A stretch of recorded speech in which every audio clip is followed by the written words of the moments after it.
Hello everybody, my name is Baer, and this is Shattered Planet. It's a semi-new game made by Kitfox Games. It was just released today, July 3rd, on Steam. It was actually made available on mobile devices a bit earlier this year. It came out on Android in about April, I believe.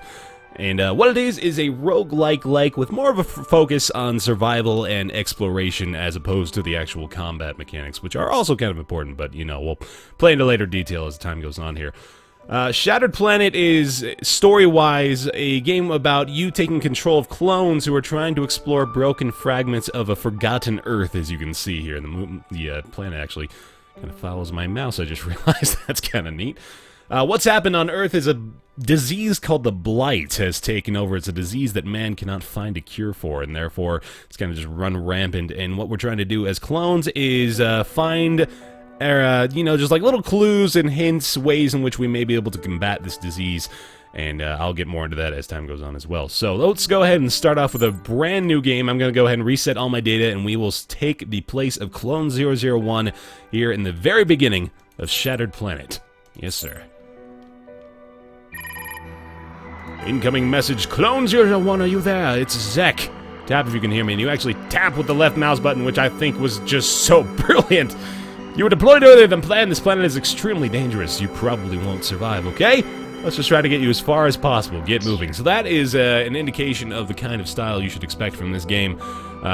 Quick glimpse of the HUD here. We have our crystals in the top right, which we'll spend on items. You'll see more about that in a bit. Scrap metal, which we spend on training. Again, we'll get more into that later. We've got our strength and evasion data, or statistics. Down here in the bottom right, we've got our settings, we've got our DNA, which is just a list of the journal of the enemies and the events, locations, companions, weapons, all kind of stuff that we find throughout the course of the game. And then, of course, we have our actual movement here. This movement mechanic and the combat itself reminds me a lot of the Avernum series, if you guys have ever played those games before. Of course, the tile-based combat movement and all that kind of stuff wasn't, you know, like originated with that game, but it's the most familiar one to me, and there's quite a few other games that make use of that. I think Final Fantasy Tactics, if I recall correctly, was another one that did that as well, but many games that use this, and it works quite well on mobile, which is why I wasn't surprised to find that out about this game. That it was released on mobile before the PC release. But it works quite well on PC as well. So as you can see the enemies kind of in the darkness before they actually pop up. But now we have our first real encounter. Oh, crab biscuits! Looks like the wildlife is getting territorial. I had to throw on like a southern drawl for him. Defend yourself or die trying! So, what we want to do here, the combat is very interesting because, of course, we can just kind of run away tile by tile and hope that he doesn't catch up to us, but the fact that he's right nearby means that we'll more than likely have to try to kill him. So here we go, using my fists in lieu of the weapon that I do not have equipped. Delicious territorial crustaceans, the Crablet, that are highly social, traveling in groups, rumored to be immortal. The population must be controlled with regular culling, sensitive to blunt damage. That last part is the only one that really makes a difference to us. As a citizen of the Galactic Union, you earn crystals for every new entry in the data log, so keep your eyes peeled for different things you can find and get paid for. It's also a very critical element of the game. So as you can see, when we killed that new creature, we were able to acquire some crystals by way of entering it into our data log that we just looked into as well. So as you can see here, if we go to enemies, we just found the Crablet, and we were rewarded with 3 crystals, I believe, for that discovery, so that's awesome. I'm going to equip this hazmat helmet as well, because that's going to give us a few more crystals as well. 5, actually, which is good. Gives us 16 wits, which applies to our dodge chance, and that is a really good helm, actually. It's very good. Excellent stuff. I didn't even realize that off the start of the game, because I have played a couple of hours of this just to familiarize myself with everything. But this is actually a really good helmet that they give you right at the pretty much what the tutorial level is at this point, and you'll see why that's the case in a pretty short amount of time here. The game also has elements of the rogue legacies of the world. Ooh, a sleepy Crablet is crawling slowly out of its hole. So this is kind of a random chance event that can happen where you can choose to either do one of 2 things. I'm going to go ahead and feed this one. We'll get a stat check here and likely fail. Yeah, unfortunately, that's not going to work out for me. Oh, hello there. It kind of worked out still. The Crablet has accepted your dominance and lives to protect you, though it was not well equipped for battle. You offer some rations to the Crablet that loves it, but others appear and fight over the crumbs. There's another entry discovered. That is an event entry that still gives us crystals, which is fantastic. So I believe this is my friend Crablet, and so I've got to help him out and try to kill this other Crablet that is trying to steal away his food. And we got ourselves a juice box as well. Fantastic, good for healing. So now I've acquired a Crablet buddy that is going to wander around with me and help me explore the remnants of this here first distance. So they go by the different areas are called distances, and you want to get to a further distance in order to give yourself more of a crystal reward and, you know, basically enhance your ability to succeed. Alright, you made it to a teleporter, nice one. It's going to get a whole lot more difficult. You might die, but that's okay, I promise. You wouldn't think it's okay, but turns out that is indeed the case. Friendly Crablet companion, and we've explored 277 square meters of the distance thus far. Let's go onward. The loading is pretty quick as well, I really like that. So we've now made it to distance 1 in the Standa, I believe that was, corporate labs. We have a couple of traits up here, by the way. This chemical immunity is due to our hazmat helm that we've got equipped, and you can see that it applies that right there. We've also got sneaky, which is applied by the character that we're currently using. We'll get more into detail about that as we go on. Let's go ahead and wander around for a little bit here. So, what's going on now? This is an abnormality, and it's just entirely due to being in a tutorial level. But we are currently in a very, very late stage of the game, and it's something that we are more than likely not going to be able to deal with. And we'll see what happens as soon as we encounter something that is more than likely to try to destroy me. Yeah, this turret here may very well be my undoing. Let's see how far I can make it. I don't know if I can maybe get him to focus on my Crablet friend. No, this isn't gonna work out for him. I'm gonna go ahead and run away from this one. Oh god, yeah, he's still targeting me. And there's a couple more things as well. So yeah, this is not gonna go well. Oh my god, might as well. Yeah, I guess we're gonna pick up a couple of drinks here and hope for the best. Yeah, these guys are way beyond my capabilities. I'm actually just trying to. Oh man, if we can make it through this teleporter, might as well try. Sure. I didn't actually get this far in my first experience with the tutorial. I didn't think it was possible to get to the teleporter, but there we go. Distance 2 of Yendo Corporation Labs. That's pretty awesome. So we're basically guaranteed to die here, is what I'm saying. It's just going to be a matter of time until the game decides that I no longer am fit for combat. And something that I can point out now, as you can see here, the Blight actually spreads from where we begin the level. So it's kind of an indication that you want to try to explore as much as you can before the Blight completely overruns the area that you're exploring. So you got to be very careful about it. Actually, this should be an event here. Oh, just kidding. That's just some random scenery in the background. Oh my god, yeah, there's a lot of turrets here. This is scary. Scary as hell. I think we have the key card for this one, though. So maybe, yeah, so we acquire key cards strewn about the map. Then if we find the bridges that are connected to them, we can occasionally find some goods. But it looks like this guy's going to be the enemy here. So let's go ahead and just accept our fate. Here lies newbie clone 001 who survived by wit and cunning. You did great! No, really! I was pretty sure you died 2 minutes ago. Me too. You lost your items, but no sweat, we'll just make more. Just continue on, brave captain. Hooray! And now we get into the nitty-gritty of the game. You're back in our beautiful ship. No pain, no mess, good as new. I'm on my way, just have a look around. So here we have the storage. This is your stash. All of the items you create will be stored here. Always take some with you when you go to the planet. It's dangerous out there. In the stash at the moment, we've got a motorcycle helmet, a bandana, a hack's axe, and a katana. That almost rhymed. That was going to be pretty awesome. We've got our clone vat here as well. We have a few genetic variants you can choose from. Change up your DNA now and then.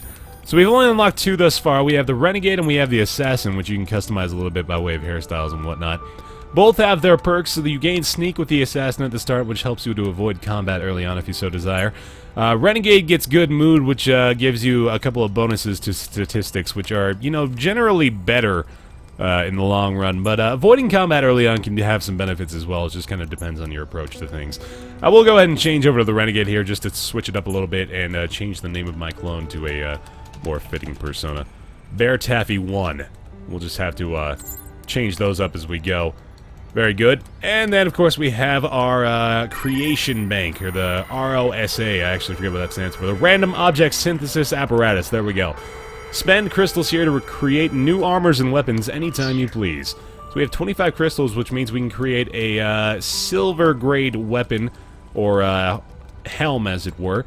Silver grade makes weapons or helms in the form of 3 to 4 star ratings. And I believe if you create something brand new, you get your crystals, well, I mean, partially refunded. You spend 20 crystals to make it, and then you get 5 crystals back for creating a new thing. So that's pretty efficient. On strike poison from the arsenics, which is pretty awesome. Arsenics, yeah, that's how it's said. And what we can do then, by way of that actually, is just create a whole bunch of really low-grade stuff and get it all for free, essentially, because we're just creating things over and over and then getting those crystals we spent back by way of discovering new items. So it actually works out quite well in the beginning stages, because you can create a whole bunch of stuff and then, you know, store that away and not have to worry about spending your crystals so much as you go through the distances over and over and over again. Another blindfold, unfortunately, so that's kind of unlucky, and hopefully we don't create another duplicate here. I think we did. Oh, nice, a guitar. On strike, bleeding, never worry about unsliced pizzas again. Delicious. See, that's a good way to begin the game, is to just stock up on a bunch of really low-tier items and allow yourself the opportunity to just collect crystals as you go. Okay, I've turned on the teleporter. The planet's probably shifted into a new configuration by now. When you're ready, step on that teleporter. It's the job you were born to do. You'll lose your items when you die, but that's alright, we'll make more. So now I've got a couple of the items that I created. I've got the Arsenics, which is a damage 4 to 10, piercing 1 to 8 strength item with poison on strike, which is pretty damn good, actually. I think that's a good one to take off in our first journey. And then the Chickhem applies fashionable, which is great. Doesn't really have any benefit, I don't know of, but you know, could give us like a stat boost or something. It's entirely possible. I'm gonna go ahead and take some juice boxes and a couple of grenades as well. I'm gonna hope this first run goes fairly well. Might take a backup weapon here too. It's possible that we could run into something that is resistant to poison, so we might want to have something else as well.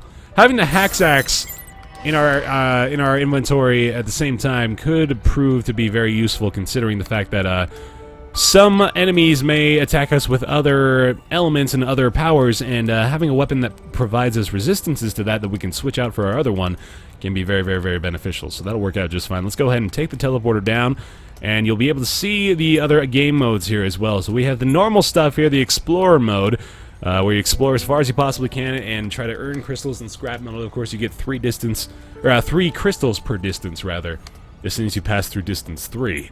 We got the difficulty hard data log with an unidentified species lurking deep in the planet. We get a 40 crystal reward if we beat that, 100 crystals if you defeat the signal, and 150 if you defeat Old Blood. And there's also something that I think I might get into at some point called the Daily Challenge, which rewards you if you can get as far as it wants you to go with just the starting gear it provides you with.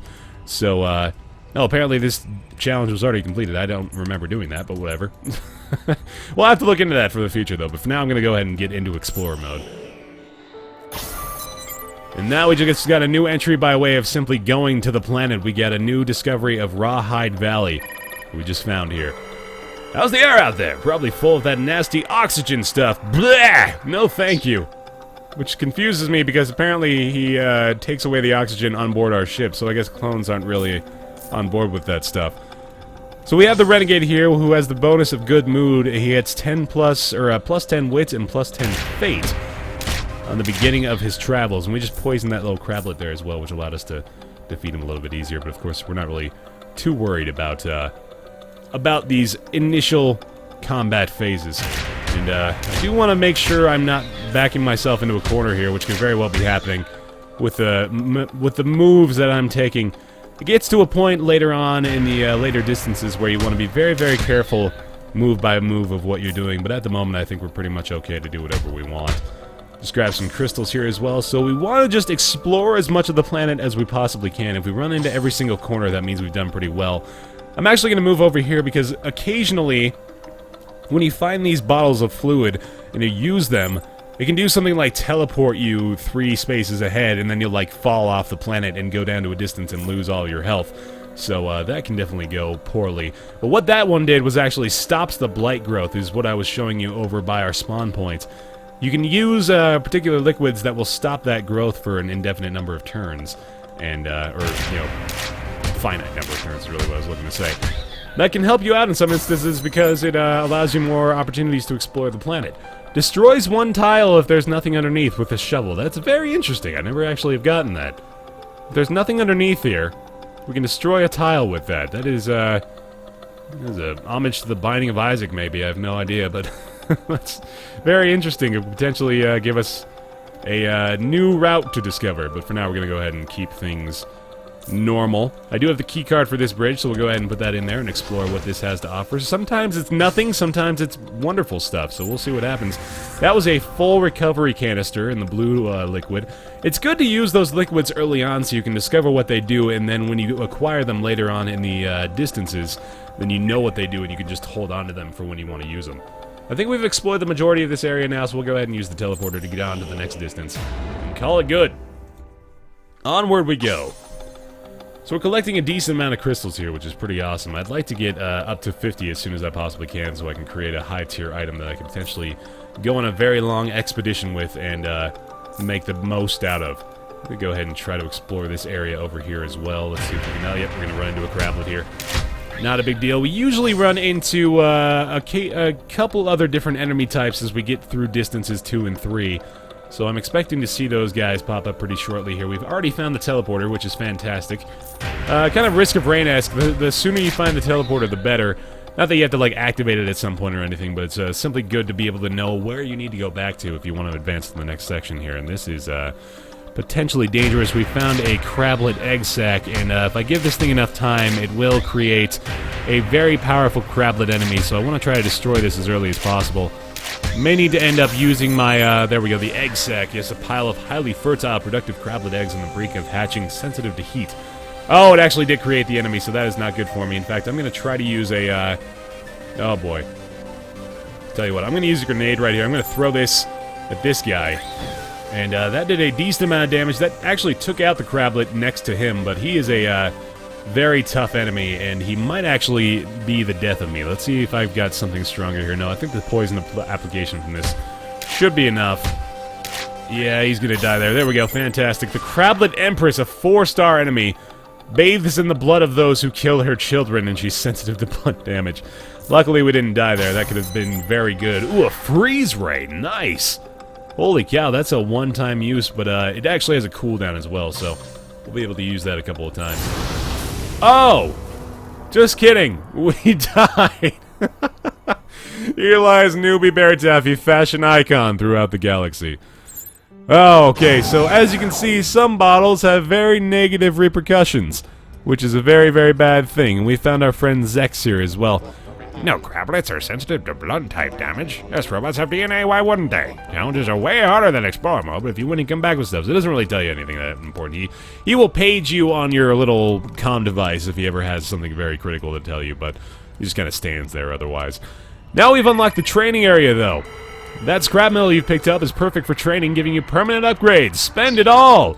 So this carries over through your clones as far as I can tell, which means we want to spend this scrap metal as often as we can to be able to upgrade our future clones to be a lot better than our past ones. And I'm going to go ahead and give a bunch of points to strength and health here, and then probably just have to spend a bit on wits as well, just because it wants me to balance things out, I suppose. So there we go. Really good upgrades there. I'm going to go ahead and rename our clone to Bear Taffy 2, just to be, you know, accurate, unless I've run out of space to type things here. Is that the case? I hope not. Oh, well, alright, we'll just be Bear Taffy forever. I suppose that makes things easier anyway. And that'll be where we leave off for this particular first episode of Permanent Shattered Planet. I don't know why I threw that permanent in there. I had the inclination. But nonetheless, thank you guys very much for watching episode 1 here. If you enjoyed it, leave a like on the series, and that really helps a lot for the search results and whatnot. I really appreciate that support.